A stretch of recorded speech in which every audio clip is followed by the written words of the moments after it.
The Adventures of Frank Race, starring Tom Collins. The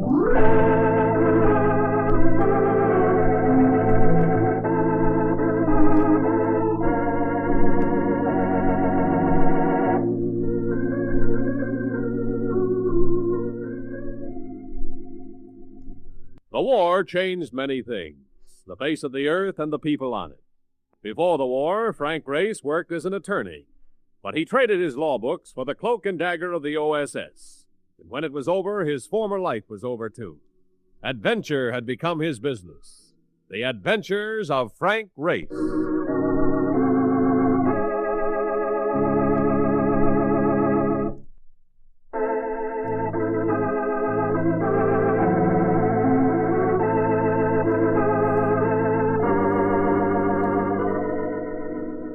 And now we join Frank Race for the Istanbul adventure.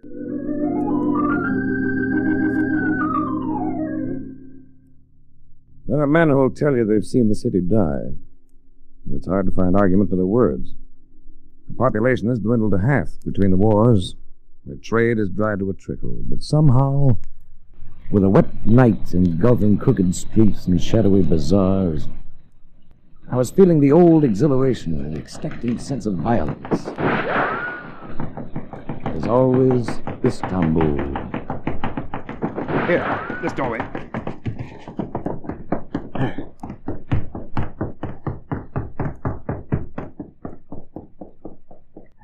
Yeah, rather close. You're very helpful. Cigarette? Yes, thank you. Light? What is it? I'm intrigued. The woman comes out of the night. The woman pursued the bullets. She turns out to be lovely. If you don't mind, I must go. Well, if you don't mind, I'll go with you. No, please. Oh, now look, tomorrow I'm leaving Turkey, but tonight you need help. It's not for me.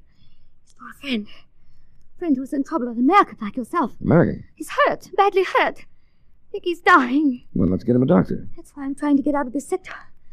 I know a physician who will go to him. I'll get you out. Come on. Wait, listen. They come back. Who's they? Here, let me get clear. Move behind me. Yeah. Hey, Ray! Oh. And I thought I knew my way around.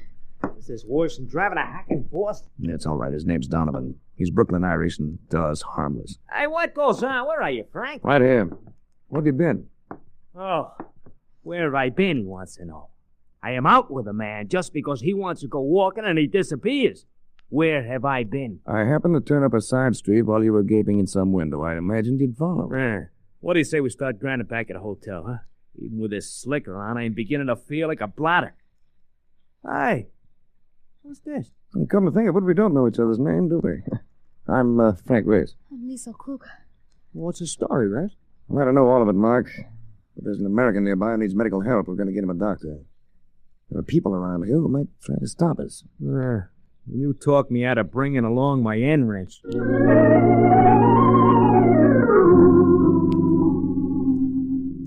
another section of the city, Liesel made a phone call. Within 15 minutes, we were joined with a physician. He was young and tall and dark, with a face you felt you could believe in. Liesel introduced him as Dr. Amarand. Gentlemen, I want to thank you for helping Liesel. I believe we shall manage all right now. It might be harder getting back into that sector than it was getting out. We'd better stick with you. The rain had stopped, and with it had gone the freshness of the night. With no wind stirring, the street smelled fetid, oppressive. There was no lift to the blackness, and you got the feeling of continually being about to walk into something. Then there was a gate. Beyond it, a small light coming from what looked like a stable. Mark and I were asked to wait, and the other two left us. You know, I wonder if we're going to get a chance to cancel them reservations. What reservation? On the boat. Why should we want to cancel them? Race, I got to look at that girl. He won't be taking no boat tomorrow. Which, to me, is kind of sad. Here she comes. Come, miss. You want a pen? I told the American about Reese. He wants to talk to you. He is too weak to say much, Mr. Race. If you will kneel down. What's his name, Doctor? Dwyer. Johnny Dwyer. Hi, Johnny. Hiya, fella. Where are you from? I work out in New York. I was born in Indiana. Hey, sounds like home. I'm from Dayton, Ohio. Who hurt you, Johnny? Some bad ones, fella. Pulling a bad deal. Liesl and Doc will tell you that great big. You better not speak anymore. On the candle.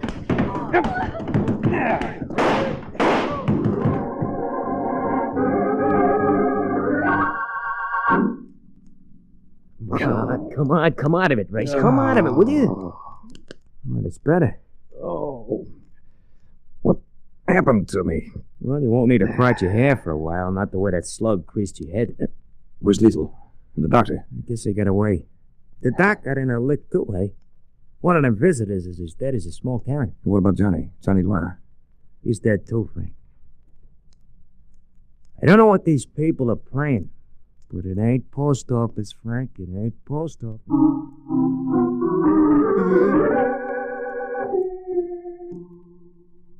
As Mark had prophesied, we missed our boat because I went looking for Liesl. I spent almost a week at it before giving up, after which I lapsed into an inertia of just lying around the hotel. Look, I never knew you to get this low over a thing before. Why not think about other things, huh? Here, I brought up a telegram for you. Yeah, read it to me. All right. Hey, who was Anthony Woolwine? Tony Woolwine. He's an executive for Intercontinental Underwriters. Yeah, well, he wants to see you, urgent. Well, that means he gets your wish about Fifth Avenue. Don't sound like New York to me. This is from France. Someplace called Cannes. Cannes. It's on the Riviera, not far from Monte Carlo. Monte Carlo? Where all that high-powered gambling goes on? The same. Oh, no kidding. Well, look, if it's all right with you, I just as soon postpone seeing Fifth Avenue for a little while.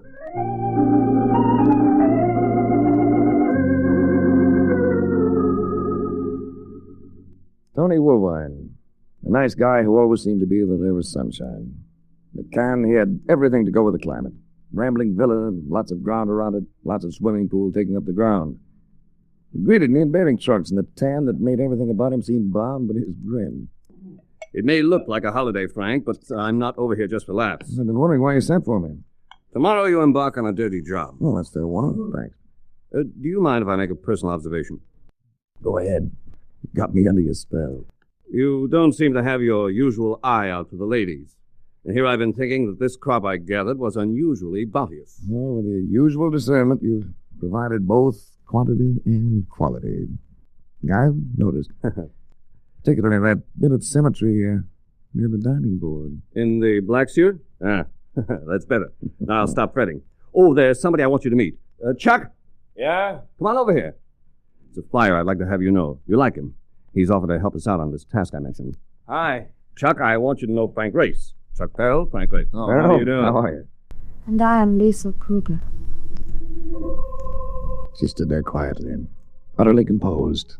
An exquisite figure in a black bathing suit. She had been the one who'd drawn my comment, the one by the dining board.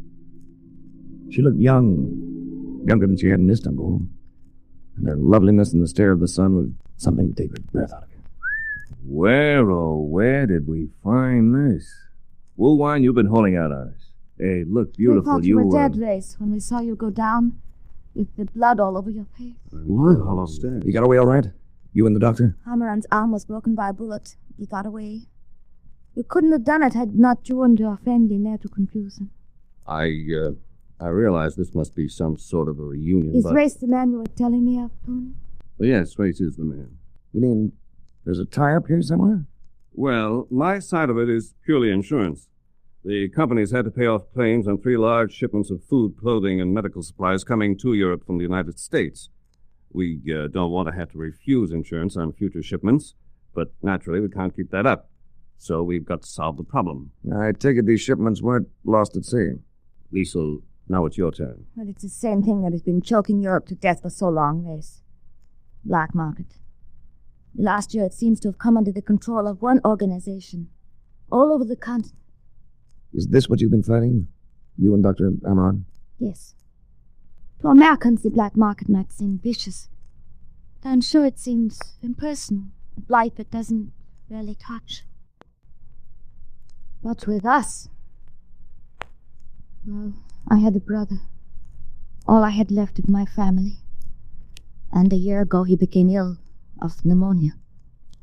I was assured that if he received penicillin, he would live. It's usually effective. I got him the penicillin, Race. At a price very hard for me to pay. I got him the penicillin. But he died at the age of 19. Oh, I'm sorry, Liesl. He died because the drug was worthless. What happened to those shipments that were lost? Destroyed. Cargo, train, and crew. Nothing left each time but smoldering ashes. I don't get it. What happened to him? The black market would have stolen those shipments, but they knew it would be too difficult. So they destroyed them. Nobody knows how, because the train crews are always killed. And then the black marketeers get their high prices with shoddy flows and bad food and synthetic medicine. Sounds like a rough bunch. Race knows how rough they can be. He saw some of their work in Istanbul. There'll be 2 more trains going through this month. One on the 19th, the other on the 27th. They must not be destroyed, Race. Listen to me. There is an epidemic of diphtheria breaking out through the western portion of France. Unless those trains get through with diphtheria toxins, thousands of children are going to die.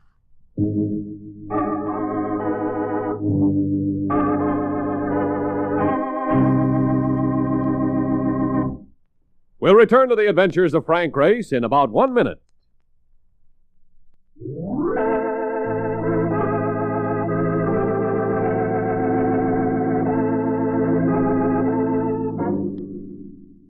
And now, back to the adventures of Frank Race.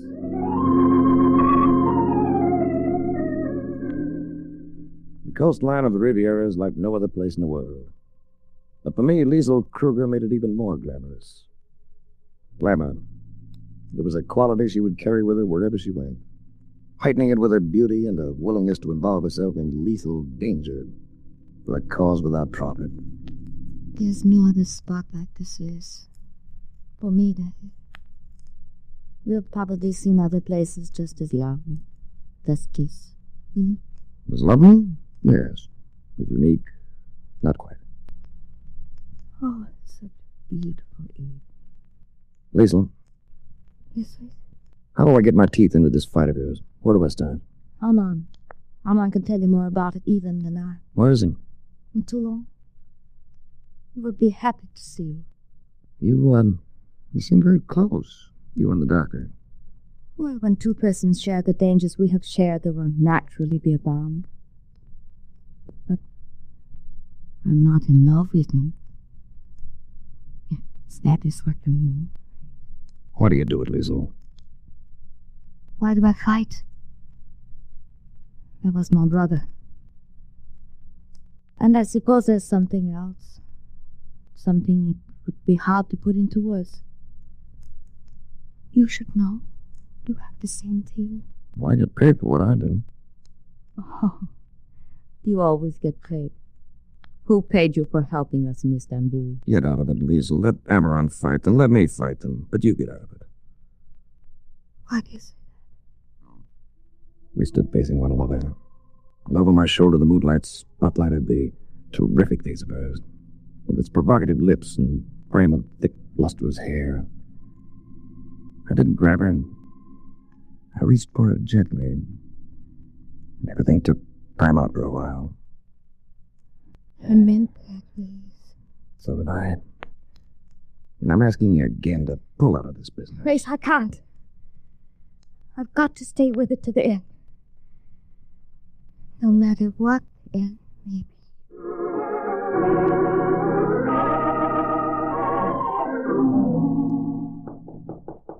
You awake yet, Frank? Yeah, come in. You're being invaded. What's up? We thought you might like to look the country over from the air. How long will it take you to dress? A quarter of an hour. Where's the plane? Well, not more than 20 minutes from here. Well, what have you got? A salvage job I picked up. A P-47. Some ship, Frank. Chuck thought he was getting a bargain when he bought that ice wagon. Lots of power, and he bought it for dimes. The payoff is that operating it will keep him in hock for the rest of his life. 347 adds up to a lot of planes. I would have anything else. She pays her way. Hey, what's wrong with your hand, Chuck? Why'd you do that? Oh, I nicked it as I was gassing up the other day. It's, a little swollen. Little swollen. You'd better do something about it, Chuck. Tomorrow. Today I want to fly. Chuck, since this is just a tour of duty with no destination, would you like to drop me in Toulon for a couple of hours? Toulon? Why, sure. I'll be calling on a doctor there. We'll get him to take a look at that hand of yours.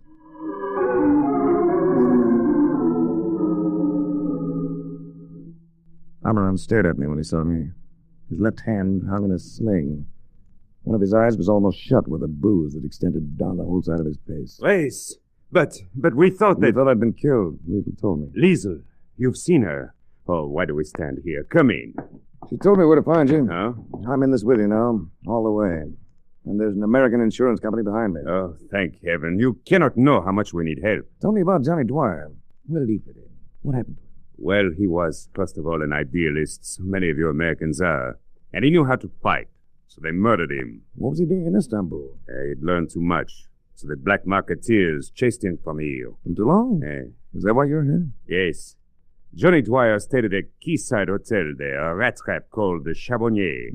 Why he went there, Liesl and I never learned. Too many things happened too rapidly. But it was from the Charbonnier that they hounded him. First to Marseille, then to Rome, then to Istanbul. It was from Rome that we got his call for help, and word to meet him in Turkey. You know what happened there. The Hotel Charbonnier. I imagine they know you there. Oh, I wish I could say I knew him as well. You have no idea of an identity behind it? Oh, nothing worth a sou. We've dealt with one or two, but they were no more than underlings. We learned nothing. I'm going to take lodgings at the Hotel Charbonnier with a friend who was with me in Istanbul. There must be a safer way. But none quicker than I can see. And now, I wonder if I may ask a favor of you. Anything. The pilot who flew me over here has a bad hand, an infection. Oh, she'd look at it. He's here with you? He remain in his plane, but I've got a cab outside. Well, then let us go to him.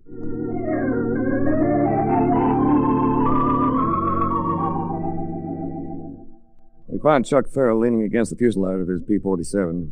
In his hand, a silver flask with which he waved at us as we came up. Amaran, smiling as I introduced them, tightened his lips seriously when he saw the hand. Made a clinic of the 47's cockpit, taking Chuck's temperature and otherwise thoroughly checking his patient's condition. You have absorbed quite a little alcohol lately, huh? Oh, I guess I've been doing all right. Why? Come on, Doc. Brief me on it. When did you have an inoculation for tetanus last? Never had one that I know of. You were not in your army? No. Do I have tetanus coming on? It's possible.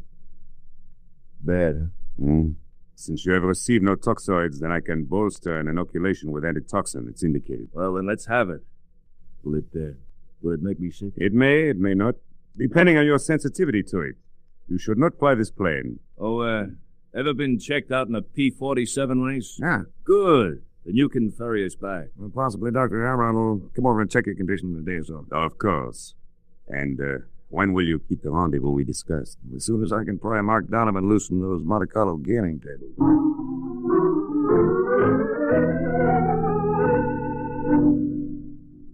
There are parks and promenades in Toulon, all handsome. There's the view of the sea. There's the cathedral, other old churches, and a fine town hall.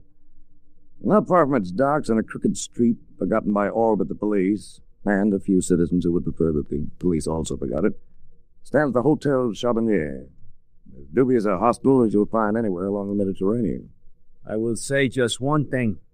If I'd have known I was leaving Monte Carlo for this, on this race, I think I'd have run out of it. Now, cheer up, Mark. You'll find after a while the place goes on you. Yeah, something's been growing on me. It ain't my disposition. I could only get me a cup of coffee. Why don't you look around? I've been looking around. There's wine everywhere. You can wait in this stuff, but not one drop of coffee. I gotta find some somewhere. Hey, a note under the door. Let me have it. Where's the town? Dr. Amaran. He wants me to go to him at once. Something urgent. You wait here.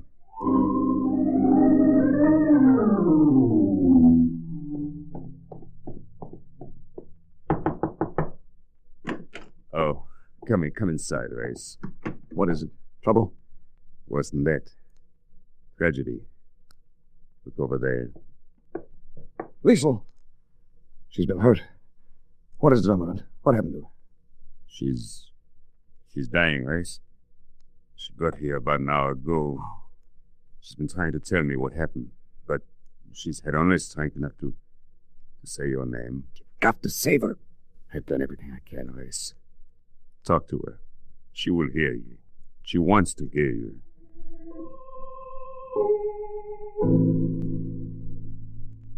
I had a lot of things to say to her, but if she ever heard any of them, there was no sign. After a while, I gave it up and went back to the Hotel Southern. There in the musty hallway. Race, One? No. Gilmore. come here.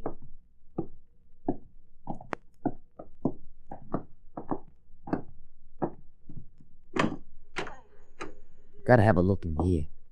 I heard this morning this place used to be a cafe, so I started poking around in the basement, thinking I might accidentally run across some coffins. You gotta open this place first. And then this door. Can you squeeze through? Yeah. What have you got? But look at what I got. An arsenal. Rifles, pistols, submachine guns, even shells. Look at this. Oh, Shell. That's no shell, Mark. That's a rocket. what's the matter? That fool I've been.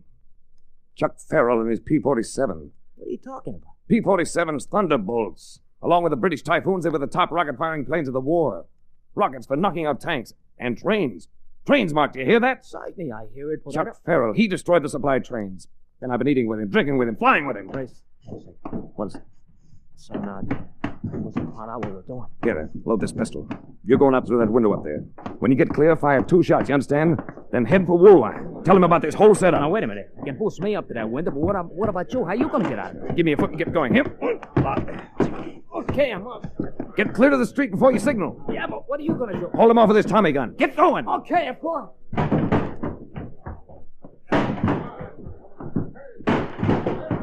Okay, one more rush to get that door. Race, What can I do for you? it's Chuck Farrell. Nice to have you aboard. That machine gun won't do you any good, Race. I got a dozen boys here. We'll smoke you out if you have to. Harold, listen. All right, I'm listening. You heard that shot? Yeah, I heard it. So what? That's a friend of mine, signaling that he's clear of here. He's going to Woolwine to tell him how you've been using that P-47 to destroy those trains with rockets. Coming in. Alone. An empty head. Make sure your people stay out. Relax, Ray. They're getting lost. With Woolwine knowing about the rockets, why should I sweat out a lost cause? Always play the cool hand. Is that the philosophy, Farrell? Why not? We'll work out other deals. I've made plenty of money and I've still died. What can you do? Extradite him? Nuts. Of course, you might turn that chatterbox on him. But you're not the type for that. Are you, Ray? I don't have to be, Chuck. You're all taken care of. What do you mean? You look sort of feverish. What? Sure, I'm feverish. I've got tetanus. But I've been treated for it. You took care of that. I know. I saw your doctor about an hour ago. He's trying to save the life of a lovely girl you murdered. I didn't do that, Race. You were part of it. The same way you've been part of murdering a lot of other people, including kids. But you finished, Chuck. Amaran said you weren't in shape for a bout with tetanus. Stop trying to annoy me. I took that antitoxin, didn't I? Dr. Amaran learned this morning that the antitoxin he gave you was worthless. Worthless. It was worthless because it came through your own black market channels. And there's none available that'll be effective. Not until a new supply arrives from America in 15 days. And in 15 days, Chuck, I have a feeling you won't be around.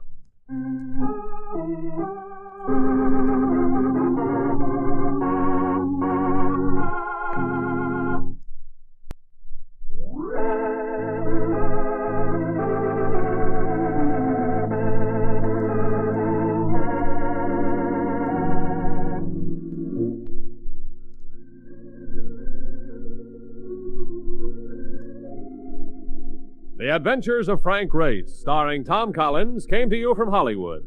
The series is written and directed by Buckley Angel and Joel Murcott. The music is composed and played by Ivan Ditmars.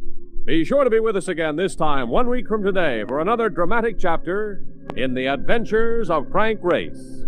Art Gilmore speaking. This is a Bruce Eells production.